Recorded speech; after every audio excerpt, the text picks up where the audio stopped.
The following is a special presentation of ESPN Classic. Baseball? He's gonna play baseball? What's this all about? Coming up on the top 5 reasons you can't blame. Today, His Airness made it official, trading sneakers for spikes. I think the whole thing is a hoax, really. I really thought it was beyond stupid. It's like Picasso saying, here, I just painted this masterpiece. I'm quitting. I'm gonna go paint a duplex in Santa Monica. What? Yeah, I want to give me the roller. That ball is on the line. Get 5 up there. Michigan can't take a timeout.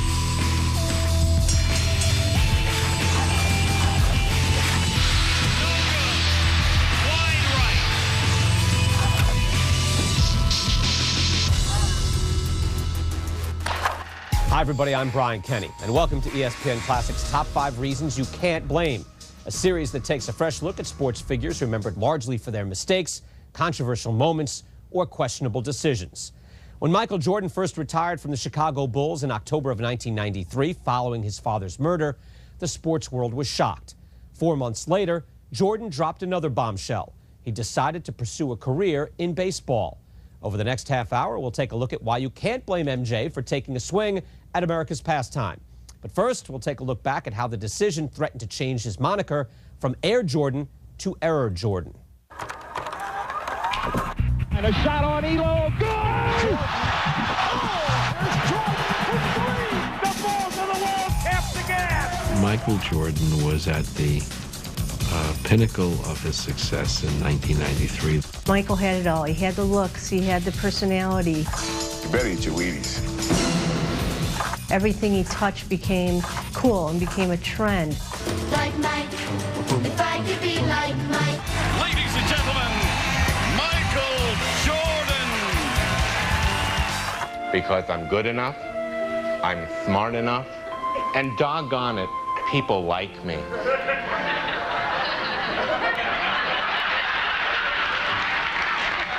Because I'm good enough, I'm smart enough, and doggone it, people like me. While maintaining his cool image on Madison Avenue, Jordan stayed hot on the basketball court in 1993, winning his 7th straight scoring title and leading the Bulls to a 3rd consecutive NBA championship. For Chicago, happy days were becoming a way of life. Certainly, destiny shall be back here for the 4th time. Thank you. Then, with shivering suddenness, Jordan said thank you and good night on October 6th. Jordan is expected to announce today that he is retiring from basketball. For a guy in his prime who seemed happy, there was no reason to think that he was going to quit. It's time to be a little bit unselfish in terms of spending more time with my family, my wife, my kids, and just get back to a normal life. I want to retire to spend more time with my family. Next I saw Michael, he was in spring training with the White Sox. Less than 2 months after retiring to what he called a normal life, Jordan was swinging away at Comiskey Park. On February 7th, 1994, the White Sox signed him to a minor league contract. There was a handful of guys that probably resented the fact that he had gotten where he was because of who he was. Everybody around baseball, players, managers, scoffed at the idea. An average hitter and pitcher in high school, the 31-year-old rookie was clearly out of his depth in spring training. You're 0 for 14. Stop. Give it up. I mean, if you have D's, are you applying to Harvard? He took up a spot in a joyride in a hobby that somebody who had a legitimate chance of playing in the big leagues might have taken. That somebody was 22-year-old Charles Poe. While Jordan drew more headlines than walks, Poe, who was expected to be promoted to the AA Birmingham Barons, was sent back to Single-A. Mike, was very awesome to be on the same field as you, but no way possible were you a better baseball player than me. And I don't know why you decided to come play baseball and mess up my year in '94. To Poe's point, Jordan finished the season with the Barons with a .202 average and a strikeout every 3.5 at-bats. Beyond the numbers, it just gets worse.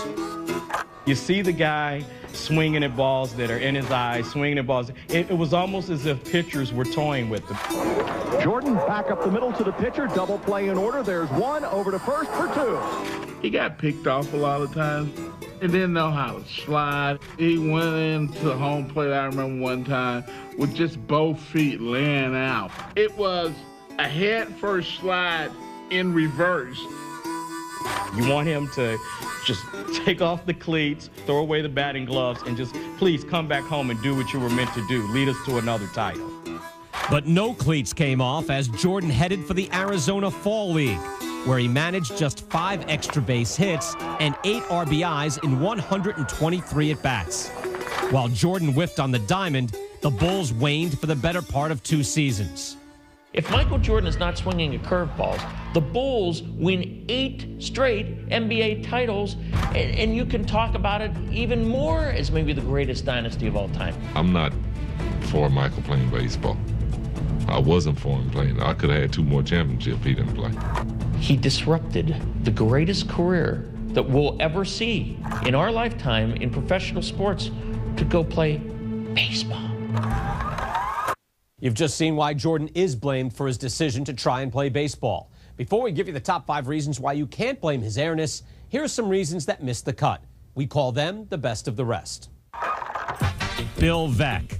The White Sox, who were controlled by Bulls owner Jerry Reinsdorf in 1994, had a tradition for publicity stunts. It began decades earlier when the team was owned by the game's most inventive promoter. Bill Veeck was the greatest showman of all, and he found ways to put people in the stands. He had Disco Demolition Night, where a local DJ blew up records. He had Louis Aparicio and Nellie Fox playing short and second. He had a helicopter land in the middle of the field and they were captured by Martians. This is what the White Sox were known for, so nobody was surprised at all that Michael Jordan all of a sudden ended up wearing a White Sox uniform. Our other best of the rest, Bo Jackson. Jackson, what a catch in left field. In the early 1990s, while Jordan was winning scoring titles, Jackson was being celebrated as the best two-sport athlete of the era. And nobody catches Bo. Perhaps the image Jordan saw in the mirror was not his own. When you're comparing yourself to other athletes, when you're called the greatest, they have to look at the other athletes to play the other sport. Bo knows football.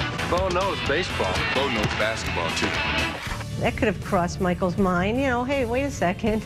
He could play 2 sports. Why can't I?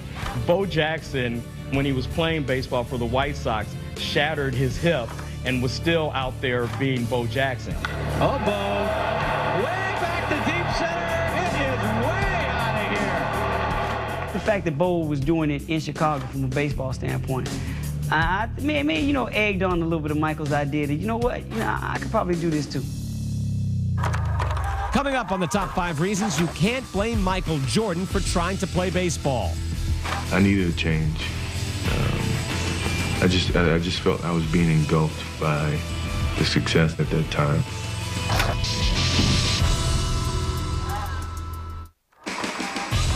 Before we start our countdown of the top 5 reasons you can't blame Michael Jordan for trying to play baseball, here's a look at how the rookie used the media guide to fit in during his first spring training. He was trying to match up the names of every player to their pictures because he wanted to be able to walk into the clubhouse and say to them, hey, by their first name. He kind of yelled from across the clubhouse, hey, D-Sar, how you doing? And I was just like, I kind of got taken aback, like that he actually knew who I was. Without any further ado, let's begin our countdown with reason number 5. Magic and Bird. Their retirements, Magic Johnson's in 1991 after he tested HIV positive, and Larry Bird's in 1992 due to a chronic back ailment, moved Jordan to the center of the basketball universe. Those 2 guys are gone, and you look around, and it's like, okay, Michael, it's up to you. It's all on you, man. With Magic and Bird gone, the spotlight on Jordan widened beyond the court. Michael Jordan is getting scalped for a trip to an Atlantic City casino last Monday night on the eve of the second game of the Bulls-Knicks Eastern Conference Playoff Championship. He became really worn down, annoyed, angry with the media. I was not out until 2:30, 1:30, or 2 o'clock. I was in my bed. I got 8 hours of sleep. I have to do what I have to do to get my mind away from the game. In June of 1993, NBA Commissioner David Stern launched a probe into Jordan's gambling habits. Although the 4-month investigation turned up no evidence that the Bulls star violated league rules, the additional media attention increased the pressure on Jordan. Nothing less than another NBA championship, most valuable player in the league, MVP in the finals, would be considered successful. I was tired of being in that light, being in that expectation. I needed a change. It's like, wait a minute, if I go to play baseball, no one's expecting me to forget about it. Great. No one's expecting me to be good. He had a chance for 1 year to be almost normal, and he rarely had that chance when he was in the NBA. Did reason number 5 suit you? If not, try this on for size. Reason number 4, he's an addict. Jordan's burning desire to compete led him down the road to baseball.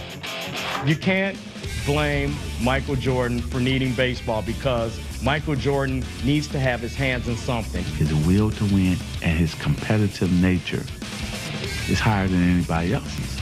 I can remember beating him in a game of pool 3 games in a row, and he didn't speak to me for 24 hours. It was my mother and Michael and myself playing just a simple game of Go Fish or something, and I caught him cheating my mother. Michael Jordan was 30 years old when he retired. To think that he was going to retire and, I don't know, go home and take out the trash? Of course, that's ridiculous. I knew he was going to retire this year or next year because he wants to play golf. He was so addicted to golf. If it wasn't baseball, it was going to be golf. If it wasn't golf, it may have been wrestling. Jordan did wrestle with his bat. He clearly wanted to excel. From hitting, his hands would get blisters on them, and then they would start bleeding a little bit. And he could have just said, I don't think I can continue to hit anymore today. He never said that. I'm strong enough to accept failure, but I will not accept not trying.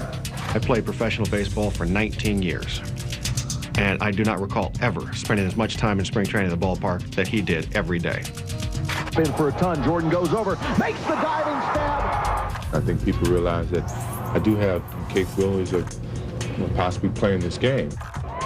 With effort came improvement, as Jordan was one of 6 players in AA to drive in 50 runs and steal 30 bases. Even in baseball, there were kids who wanted to be like Mike. You can't blame a guy who has been idolized by millions and who thrives on action, who thrives on cheering, to seek that out. Earlier in the show, we mentioned Charles Poe, the outfielder sent back to Class A to make room for Jordan. What became of Poe? In 2002, he hung up his glove with a .267 average after 13 seasons in the minors. Michael wasn't knocking a young prospect out of time playing. Steve Poe played every day, and if you're a good enough player to play in the major leagues, you'll find a way to get yourself to the major leagues. At first, I was bitter, but it's okay. I'm over it now. Now I'm coaching with the Toronto Blue Jays, hitting coaching A-ball, and I'm still in the game. When we return to the top 5 reasons you can't blame Michael Jordan for trying to play baseball, we'll find out how the labor movement took the air out of Jordan's baseball career.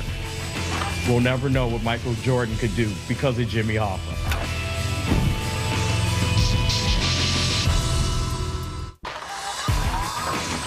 We're counting down the top 5 reasons you can't blame Michael Jordan for trying to play baseball.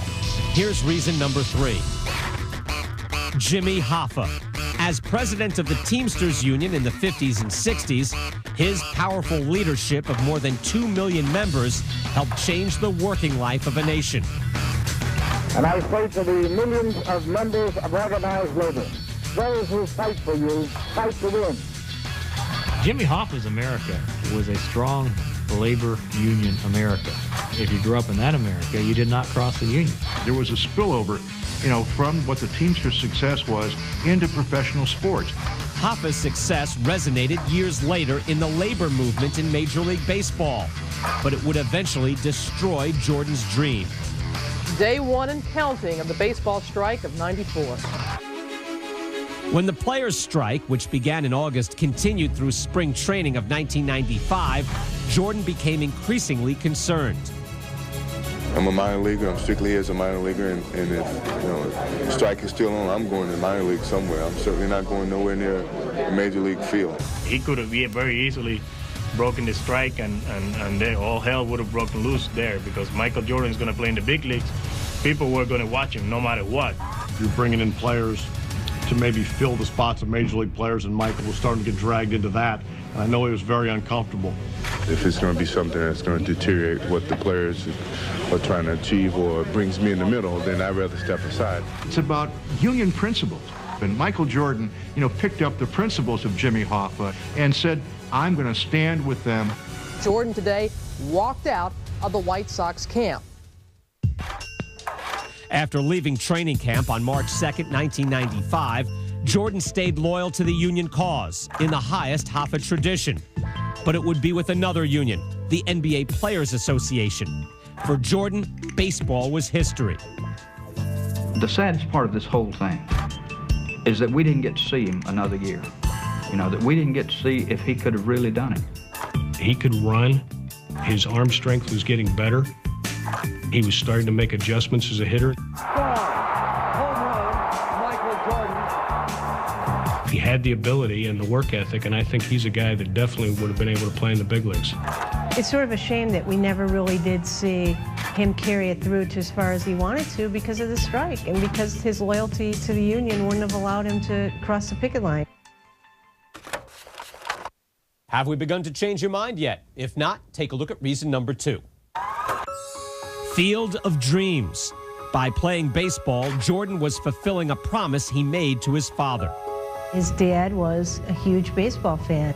He didn't idolize Oscar Robertson. He idolized Roberto Clemente. He wasn't necessarily shooting baskets with Michael outside. He was playing catch with Michael.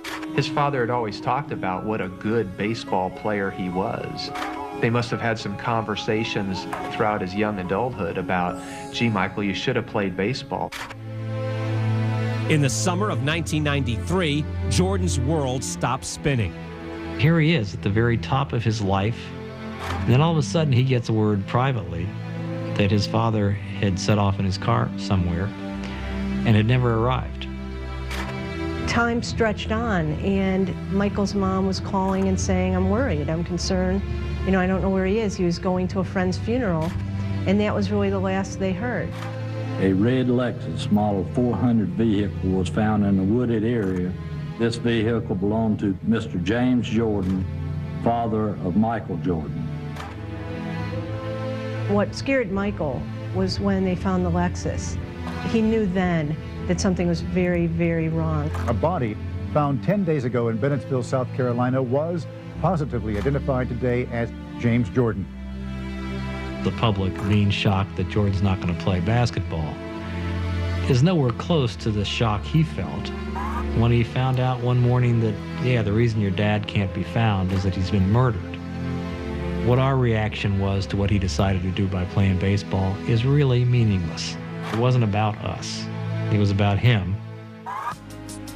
My father presented a challenge to me before he died was to try to play baseball. His father even recommended to him after we won the first championship that he go play baseball at that time. I took it upon myself to at least put forth the effort. I've always had those dreams of playing baseball. I started in baseball, and I just wanted to try it. Michael Jordan would have never tried to play baseball had his father not been murdered. I know for a fact it was cause and effect. He said, "We'll be driving to the spring training complex, and I'll turn to the seat next to me, and I'll see my dad." And he says, and I'll look over there and I'll think, Pops, we're doing this.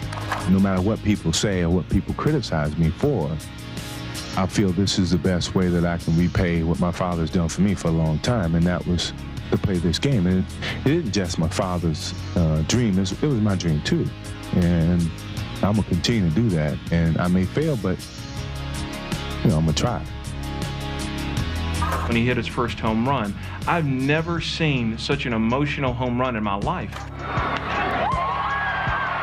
When he pointed up to the heavens as if acknowledging that was for you, Dad, that still to this day gives you just chill bumps because you know it's something personal for Jordan, it's something self-fulfilling for him.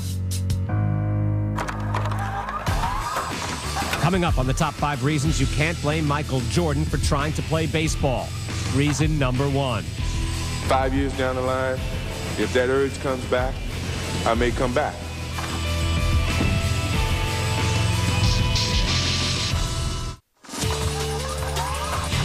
We're counting down the top 5 reasons you can't blame Michael Jordan for trying to play baseball. Here's what we've covered. Number 5, Magic and Bird. Number 4, he's an addict. Number 3, Jimmy Hoffa. Number 2, Field of Dreams. Welcome back. You've now seen reasons number 5 through 2 why you can't blame Michael Jordan for playing baseball. Here's the big one. He came back and was better than ever. It took the hiatus of playing baseball to rekindle Jordan's passion on the hardwood. Anybody who enjoyed the last 3 Bulls championship years shouldn't be too upset that Jordan took that time to play baseball, because it was the baseball experience that brought him back. But even while he played baseball, Jordan stayed connected to the game he once owned. We'd go out and play pickup games every once in a while, and you could tell he still wanted that competitive edge to play basketball. You know, I was asking them for hitting advice. They were asking me to come out and join them and play in a pickup basketball game. I never took the game as something to run away from. I always ran to it, and they helped me run back to the game.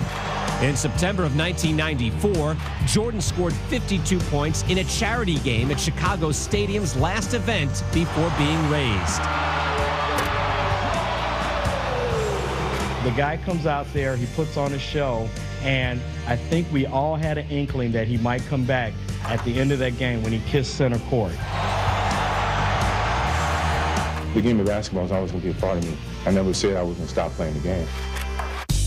2 weeks after he quit baseball, Jordan was back with the Bulls. After losing in the 1995 Eastern Conference semifinals, Jordan returned to form the following season when the Bulls went a record 72-10 on their way to the first of 3 more NBA titles. The Bulls are the world champs again! For me, baseball was not failing because it gave me, it rejuvenated me to think and come back to the game of basketball with a new energy, with a new understanding for what that game was all about and what it meant to me. When he went back to the NBA, because I saw how you guys did it, saw how much you love what you're doing, I really enjoy basketball more now.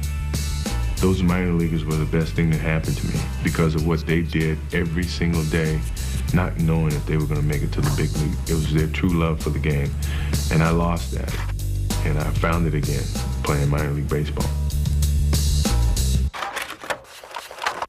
Well, there you have it, the top 5 reasons you can't blame Michael Jordan for trying to play baseball. We hope we've given you a new way of looking at the sports legacy of number 23 and number 45. I'm Brian Kenny. Thanks for watching.